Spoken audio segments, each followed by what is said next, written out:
어둠 속에서 피어난 한 줄기 빛나. 한숙 47세의 서울의 한 작은 식당에서 허드렛 일을 하며 하루하루를 버텨내고 있었다. 내 삶의 시작은 차가운 고아원이었고 그곳에서 나는 태어나자마자 버려졌다. 부모의 얼굴도 모른 채 나는 버림받았다는 사실조차 희미한 슬픔으로만 간직하고 있었다. 하지만 내 삶의 어둠 속에서도 한 줄기 빛이 있었다. 바로 오빠, 재현이었다. 재현 오빠는 7살에 고아원에 들어왔다. 나처럼 부모의 얼굴을 모르는 것이 아니라 부모에게 버림받은 기억을 또렷이 가지고 있었다. 그래서일까? 오빠는 늘 분노와 슬픔에 잠겨 있었다. 세상 모든 것에 대한 반항심으로 가득 찬 오빠는 다른 아이들과 어울리지 못하고 싸움만 반복했다. 그런 오빠에게 나는 유일한 안식처이자 싸우면서 정드는 친구였다. 우리는 서로에게 의지하며 10대 시절을 보냈다. 고아원이라는 좁은 세상에서 우리는 서로를 보듬고 사랑하는 법을 배웠다. 사춘기 시절 남들의 시선이 두려워 고아원 차를 타지 않고 새벽부터 손을 잡고 학교까지 걸어갔던 기억은 아직도 생생하다. 그 시절의 우리는 서로에게 가장 소중한 존재였고 미래를 함께 꿈꾸는 연인이었다. 우리는 서로에게 영원히 함께할 가족이 되어주기로 맹세했다. 운명의 도피, 고아원이라는 좁은 울타리가 우리를 가두고 있을 때 우리는 자유를 갈망했다. 고등학교 졸업 후 뿔뿔이 흩어져야 한다는 사실이 두려웠다. 재현 오빠는 나를 보며 우리 둘이 함께라면 뭐든 할 수 있어 라고 속삭였다. 오빠의 눈빛에는 확신과 불안이 동시에 서려 있었고 그 눈빛은 나를 망설이게 했다. 하지만 나는 오빠를 믿었고 두려움보다 오빠와 함께하는 미래를 택했다. 15살, 16살, 아직 세상 물정 모르는 어린 나이에 우리는 고아원을 몰래 빠져나와 야반도주를 감행했다. 우리의 발걸음은 희망으로 가득 차 있었지만 현실은 냉혹했다. 갈 곳 없는 우리는 빌라 옥상, 공원 벤치, 지하철역 화장실을 전전하며 노숙 생활을 시작했다. 배고픔은 늘 우리를 따라다녔고 남이 먹다 남긴 음식물이나 동량으로 받은 푼돈으로 끼니를 때워야 했다. 한겨울 차가운 바람을 맞으며 서로의 온기에 의지했던 그 시절, 우리는 서로에게 가족이자 세상의 전부였다. 밤하늘의 별을 보며 우리는 언젠가 따뜻한 집에서 함께 살자고 다짐했다. 이 혹독한 시간 속에서 우리의 사랑은 더욱 단단해졌고 세상 그 무엇도 우리를 갈라놓을 수 없다고 믿었다. 하지만 운명의 그림자는 이미 우리를 덮치고 있었다. 시작! 배고픔과 추위에 지쳐 거리를 헤매던 어느 날 밤, 우리는 한 중국집 배달원에게 눈에 띄었다. 그는 우리에게 다가와 우리 가게에서 일해볼 생각 없나? 라고 물었다. 오빠는 배달 일을, 나는 홀서빙을 하면 된다고 했다. 굶주림에 허덕이던 우리는 망설일 이유가 없었다. 돈을 벌 수 있다는 희망에 들떠 우리는 그의 뒤를 따라갔다. 중국집 사장은 우리에게 혹할 만한 조건을 내걸었다. 숙식 제공에 넉넉한 월급까지 약속했다. 우리 같은 처지에 그 정도 조건이면 천국이나 다름없었다. 우리는 시키는 대로 열심히 일했고 2달간 꼬박꼬박 월급을 받으며 부푼 꿈을 키워나갔다. 이대로 돈을 모으면 금방 부자가 될 수 있을 거라고 믿었다. 하지만 행복은 오래가지 않았다. 3달째부터 월급은커녕 단 한 푼도 받지 못했다. 재현 오빠가 사장에게 따지면 사장은 먹여주고 재워주는데 이 정도도 못하냐? 며 오빠의 머리를 툭툭 쳤다. 오빠는 말이 속식이지 김치에 물 말아 먹고 화장실 앞에서 쪼그려 자는 게 무슨 속식이냐? 며 악을 썼다. 하지만 사장은 힘으로 오빠를 제압했고 오토바이 사고를 당해도 제대로 된 치료조차 받지 못하게 했다. 나 역시 어린 여자애라는 이유로 부모가 없다는 이유로 온갖 부당한 대우를 견뎌야 했다. 그 지옥 같은 곳에서 우리는 짓밟히고 짓밟히며 얼굴도 모르는 부모를 원망하고 또 원망했다. 지옥을 벗어나 새로운 시작 재현 오빠는 더 이상 견딜 수 없다고 판단했다. 사장 몰래 내게 쪽지를 건네며 오늘 밤 해 뜨기 전에 도망가자고 했다. 나는 망설이지 않았다. 그 지옥 같은 곳에서 벗어날 수 있다면 다시 노숙자 생활을 하더라도 괜찮다고 생각했다. 새벽 1시 모두가 잡는 틈을 타 우리는 몰래 짐을 싸서 도망쳤다. 담거리를 하염없이 걷던 우리는 다시는 뒤를 돌아보지 않겠다고 다짐했다. 우리는 며칠간 노숙을 반복하다가 우연히 용기를 만드는 공장 벽에 붙은 구인 공고를 발견했다. 숙식 제공, 급여 협의. 지푸라기라도 잡는 심정으로 찾아간 그곳에서 우리는 운 좋게 취직할 수 있었다. 비록 힘들고 고된 육체노동이었지만 더 이상 밥값을 떼이거나 폭행당할 걱정은 없었다. 공장 기숙사는 비좁고 낡았지만 우리에겐 그 어떤 공장보다도 따뜻하고 아늑한 보금자리였다. 그곳에서 우리는 24의 성인이 될 때까지 4년 동안 함께 일했다. 성인이 되자마자 우리는 혼인신고를 했다. 법적인 부부가 되자 재현 오빠는 눈물을 글썽이며 내 손을 잡고 말했다. 이제 정말 우리 둘뿐이야, 쑥. 내가 평생 너 지켜줄게. 우리는 남들처럼 거창한 결혼식은 올리지 못했지만 서로의 손을 맞잡고 낡은 반지 하나씩을 나눠 낀 채 영원히 함께할 것을 맹세했다. 우리의 사랑은 그 어떤 시련 앞에서도 굳건했다. 재현 오빠는 5년 이상 고아원에 거주했다는 이유로 군대도 면제받았다. 우리는 밤낮 없이 돈을 벌었고 통장에는 제법 많은 돈이 쌓이기 시작했다. 재현 오빠는 매일 밤 통장을 들여다보며 행복해했다. 쑥가, 우리 이제 곧 따뜻한 집에서 살 수 있겠다. 그 말을 들을 때마다 나는 가슴 벅찬 감동과 희망에 젖었다. 하지만 그때 우리는 알지 못했다. 이 행복이 얼마나 위태로운 것이었는지, 그리고 이 행복을 지키기 위해 우리가 어떤 대가를 치러야 할지. 운명은 또다시 우리 앞에 새로운 시련을 준비하고 있었다. 제니 불꽃 재현 오빠가 떠난 후 내 삶은 산산조각 같다. 21년이라는 긴 세월을 함께하며 나의 전부였던 사람이 한순간에 남이 되어버린 것이다. 그가 남긴 통장과 함께 나 홀로 남겨진 공장 기숙사는 더 이상 보금자리가 아니었다. 그곳의 모든 것이 재현 오빠와의 추억을 떠올리게 해 나를 괴롭혔다. 행복했던 순간들이 고통으로 변해 내 심장을 찔렀다. 나는 그 길로 공장을 그만두었다. 텅 빈 가슴을 안고 새로운 시작을 찾아 서울로 향했다. 그에게 받은 돈은 단 한 푼도 쓰고 싶지 않았다.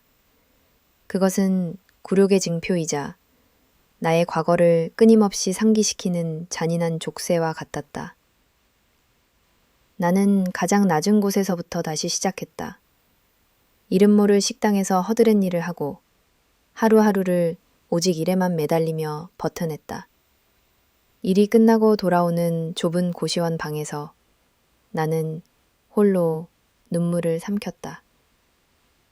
남자라면 치를 떨며 다시는 사랑에 흔들리지 않겠다고 다짐했다. 외로움과 고독은 나의 그림자가 되었지만 나는 이 모든 것이 나를 더 강하게 만들 것이라 믿었다. 그렇게 25년이라는 세월이 흘렀다. 나는 이제 더 이상 재현 오빠의 그림자에 갇힌 어린아이가 아니었다. 나는 내 이름 석자를 걸고 떳떳하게 살아가는 강인한 47세의 한숙이었다. 하지만 내 마음 한구석에는 여전히 그를 향한 원망과 그리움이 뒤섞여 사라지지 않는 응어리로 남아 있었다. 나는 알지 못했다. 운명은 아직 우리의 이야기를 고단한 세월의 흔적이 가득했다. 매일같이 반복되는 식당 일은 나를 지치게 했지만 달리 기댈 곳 없는 나는 그저 묵묵히 버텨낼 뿐이었다. 그러다 작년 여름, 나의 일상은 또다시 흔들리기 시작했다. 처음에는 별것 아니라 생각했다. 어깨부터 겨드랑이까지 찌릿한 통증이 느껴졌지만 단순히 과로 때문이겠거니 했다. 팔을 들기 힘들 정도로 통증이 심해졌을 때도 나는 대수롭지 않게 여겼다. 이 정도 아픔이야. 내가 겪어온 고생에 비하면 아무것도 아니지 라고 스스로를 다독였다. 하지만 통증은 점점 더 심해졌고 결국 나는 식당에 휴가를 내고 병원을 찾았다. 정형외과 의사는 어깨에는 별다른 이상이 없다며 고개를 갸웃거렸다. 그러더니 내게 물었다. 혹시 건강검진은 얼마나 되셨나요? 나는 멋쩍게 웃으며 태어나서 한 번도 받아본 적이 없어요 라고 대답했다. 돈이 아깝다는 생각에 아파도 병원 한 번 제대로 가지 못했던 지난 세월이 떠올라 가슴이 먹먹해졌다. 의사는 그런 나를 보며 안타까운 표정을 지었고 종합병원 유방외과 전문의를 소개해 주었다. 이왕 오신 김에 건강검진도 제대로 한번 받아보세요. 혹시 모르니. 의사의 권유에 따라 생애 처음으로 종합병원에서 건강검진을 받았다. 피를 뽑고 초음파를 찍고 엑스레이를 찍는 동안에도 나는 아무런 의심을 하지 않았다. 그저 빨리 검진을 끝내고 다시 일터로 돌아갈 생각뿐이었다. 며칠 후 병원에서 전화가 걸려왔다. 한숙님, 검진 결과에 대해 상담받으러 내원해 주시기 바랍니다. 나는 불길한 예감에 휩싸였지만 애써 무시하며 병원으로 향했다. 의사 선생님은 심각한 표정으로 나를 맞이했다. 눈앞에 놓인 차트에 유방암 1기라는 글자가 선명하게 박혀 있었다. 나는 그 순간 모든 것이 멈춰버린 듯한 기분이었다. 기구한 내 인생은 끝까지 최악이구나. 평생 남들처럼 평범하게 살아보지 못하고 이제 와서 암이라니. 눈물조차 나오지 않았다. 의사는 내게 1기라도 생존율은 90%가 넘으니 걱정하지 말라고 빨리 수술하면 완치될 수 있다고 설명했다. 하지만 나는 그 어떤 위로의 말도 들리지 않았다. 그저 혼자 이렇게 쓸쓸히 죽어가는구나 라는 생각에 가슴이 아파왔다. 나의 47년 인생은 고난의 연속이었고 마지막까지 혼자 싸워야 하는 잔인한 운명의 장난이었다. 25년 만에 재회. 얼어붙은 시간 담당 의사에게서 유명한 유방암 전문 병원을 소개받고 나는 그곳으로 향했다. 죽음의 공포가 내 발걸음을 무겁게 짓눌렀지만 그래도 살아야겠다는 본능적인 의지가 이끌었다. 진료실 앞에서 차례를 기다리며 앉아 있는데 병원 특유의 소독약 냄새와 사람들의 웅성거림이 내 불안감을 더욱 고조시켰다. 한숙 환자분 들어오세요. 간호사의 목소리가 내 이름을 불렀다. 심장이 쿵 하고 내려앉았다. 나는 천천히 자리에서 일어나 진료실 문을 열었다. 그리고 그 순간 내 눈앞에 펼쳐진 광경에 심장이 멎는 것 같았다. 진료실 안. 책상에 앉아 차트를 들여다보고 있는 의사의 얼굴은 25년 전의 기억을 고스란히 끄집어냈다. 세월의 흔적은 있었지만 나는 단번에 그를 알아보았다. 재현 오빠. 아니, 나의 전 남편이었다. 깔끔한 의사 가운을 입고 안경을 쓴 그는 25년 전 공장 작업복을 입고 내 손을 잡고 행복해하던 그 사람이 맞았다. 그는 여전히 차트에서 눈을 떼지 못하고 있었다. 나는 얼어붙은 채 문간에 서서 그의 명패를 확인했다. 김재현. 이름 석자가 선명하게 박혀 있었다. 온몸의 피가 차갑게 식는 듯한 기분이었다. 믿을 수 없는 현실에 나는 뒷걸음질 치며 나가려 했다. 그때서야 재현 오빠가 고개를 들었다. 그의 눈이 나를 발견하고 커다랗게 흔들렸다. 그의 얼굴에는 놀라움, 당혹감, 그리고 형용할 수 없는 슬픔이 교차했다. 한수가. 그의 입에서 내 이름이 터져 나왔다. 25년 만에 듣는 그의 목소리는 낯설면서도 너무나 익숙해서 가슴을 후벼 팠다. 나는 그 자리에 못 박힌 듯 서서 그를 노려보았다. 돈 많은 사장딸 만나더니 공부까지 해서 의사가 다 됐네? 당신 같은 쓰레기 같은 인성이 무슨 의사야? 의사 자격이나 돼? 내 입에서는 도끼 어린 말들이 쏟아져 나왔다. 가슴 속에 묻어두었던 분노와 배신감이 한꺼번에 폭발한 것이다. 그는 아무런 변명도 하지 못하고 그저 나를 바라볼 뿐이었다. 한수가, 앉아. 일단 진료부터 보자. 그의 목소리는 떨리고 있었다. 나는 그의 말에 더 큰 분노를 느꼈다. 진료? 당신한테 무슨 진료를 받아? 25년 전에 나를 버린 사람이 이제 와서 날 치료하겠다고? 웃기지도 않아. 나는 외쳤다. 진료실의 공기는 무겁고 차갑게 가라앉았다. 우리의 재회, 우리 둘만 남았다. 25년 만에 마주한 우리는 격렬한 감정의 소용돌이 속에서 숨막히는 침묵을 이어갔다. 한수가. 그는 조심스럽게 입을 열었다. 그의 목소리는 더 이상 떨리지 않았지만 대신 깊은 슬픔이 묻어 있었다. 내가 그 여자랑 결혼하지 않았어. 그의 갑작스러운 말에 나는 눈을 크게 떴다. 무슨 소리 하는 거야? 그럼 그동안 뭐하고 살았는데? 거짓말하지 마. 나는 그의 말을 믿을 수 없었다. 그의 배신은 내게 너무나도 선명한 상처로 남아있었기 때문이었다. 재현 오빠는 고개를 들어 나를 똑바로 쳐다보았다. 그의 눈에는 눈물이 가득 고여 있었다. 내가 너한테 거짓말한 거야. 일부러 나쁜 놈이 되려고 그랬어.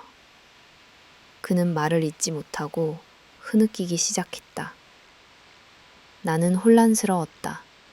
이 남자의 눈물은 진심인가 아니면 또 다른 거짓말인가. 내 머릿속은 수많은 의문들로 가득 찼다. 25년 전 그때 나는 직장암이었어. 그의 입에서 나온 충격적인 고백에 나는 얼어붙었다. 하늘이 무너지는 줄 알았다. 고아원이라는 지옥에서 탈출해 너랑 함께 행복해질 수 있을 거라고 생각했는데 신은 나한테 끝까지 행복을 허락하지 않았어.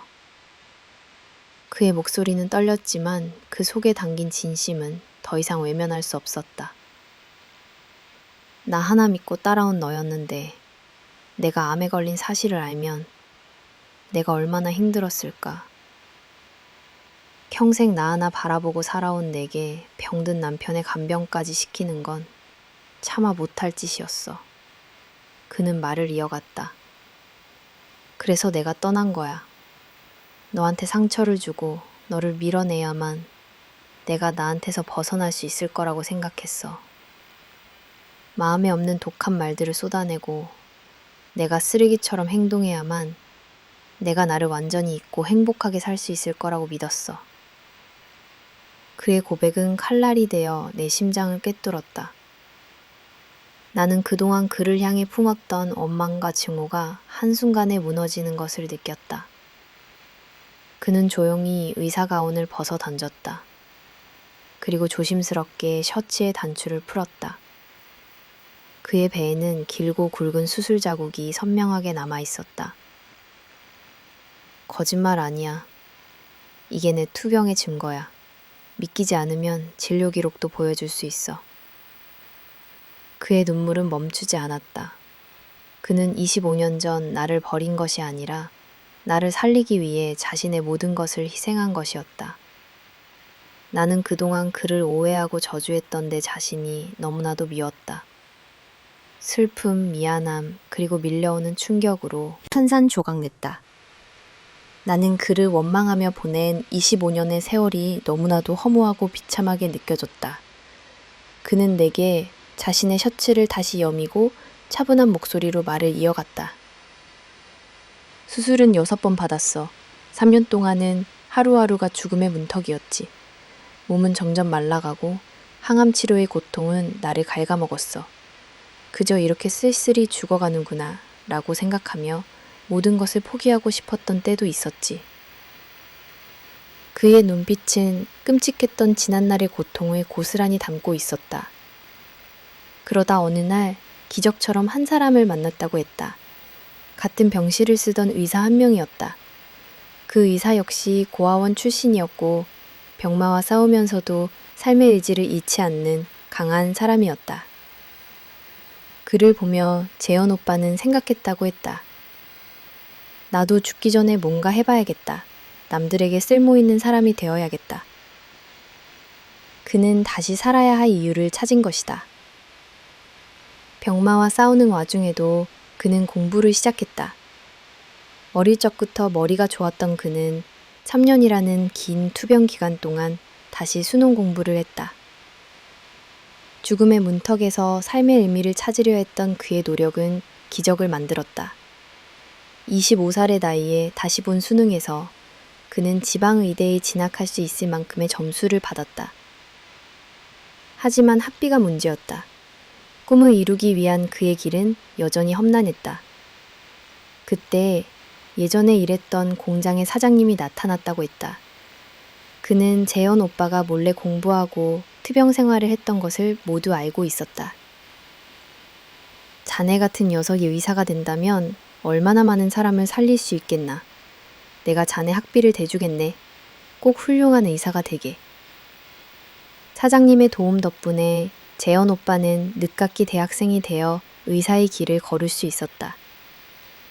그는 나를 떠나고 죽음의 문턱을 넘고 모든 것을 극복한 끝에 마침내 의사가 된 것이다.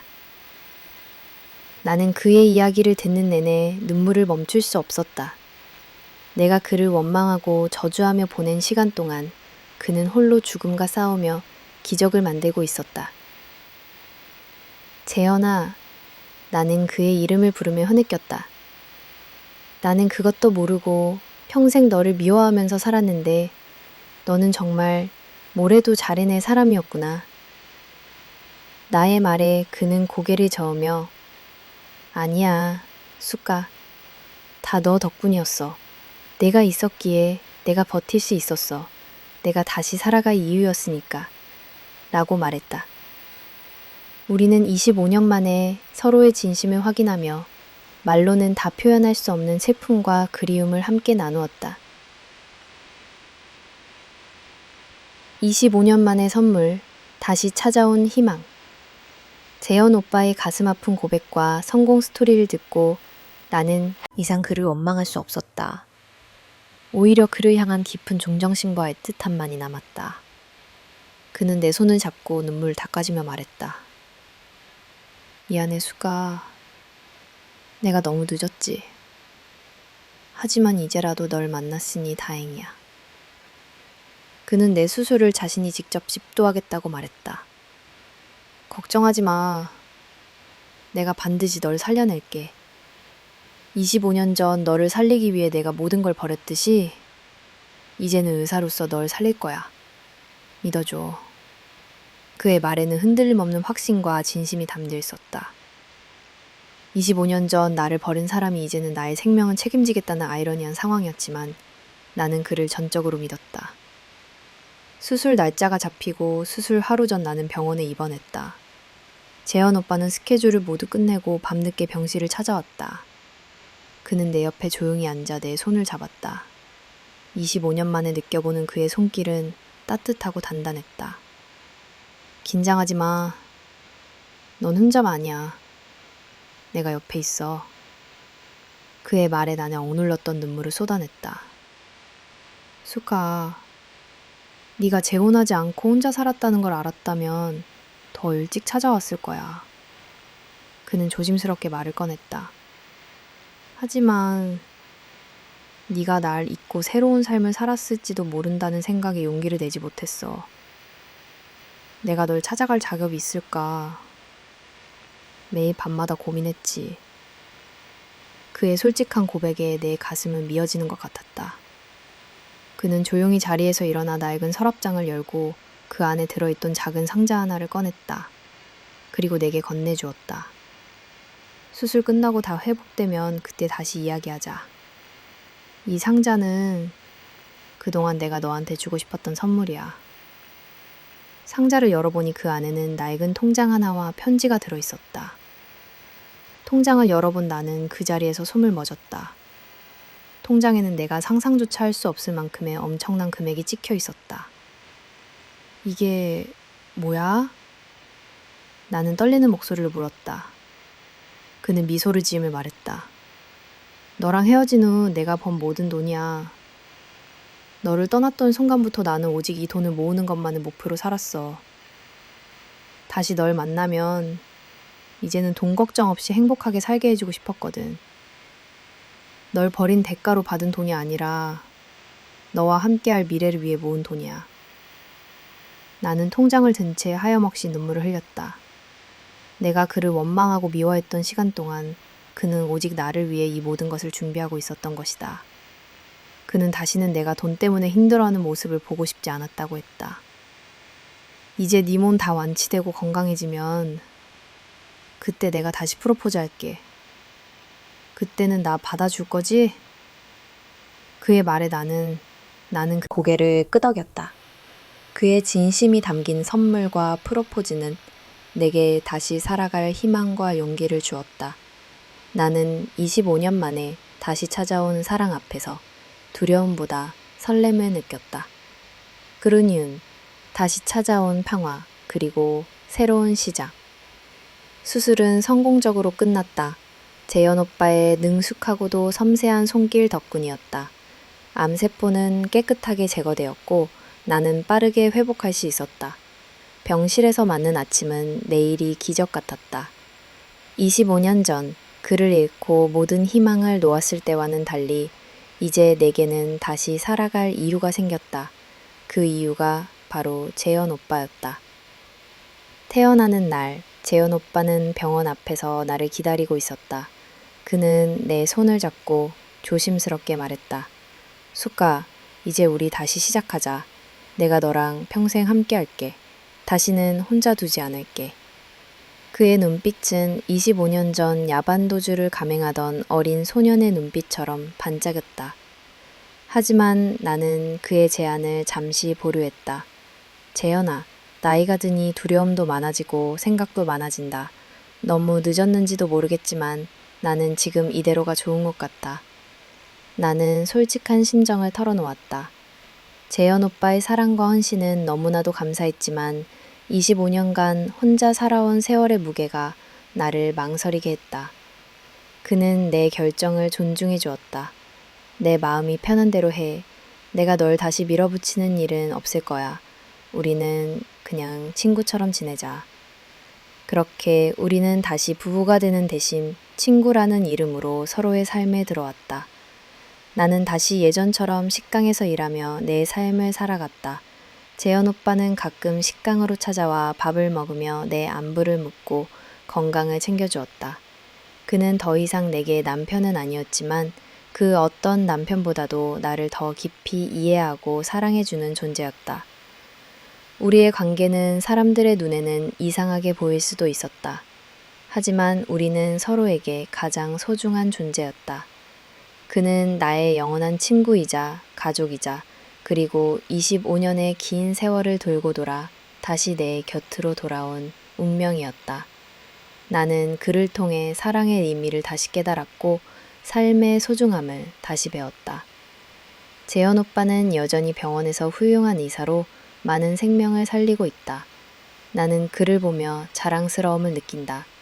그는 죽음의 문턱에서 기적을 만들어냈고 그 기적은 나에게까지 이어졌다. 우리 인생은 드라마보다 더 드라마 같았다. 25년의 긴 이별 끝에 다시 만난 우리. 우리는 이제 서로의 삶을 응원하며 각자의 자리에서 최선을 다해 살아가고 있다. 이것으로 내 길고 긴 이야기는 끝이 났다. 나는 이제 더 이상 과거의 상처에 갇혀 살지 않는다. 나는 사랑하는 사람과 함께 그리고 온전히 나 자신으로 살아가는 법을 배웠다. 그리고 나는 안다. 앞으로의 내 삶은 고난이 아닌 행복으로 가득 차리라는 것을.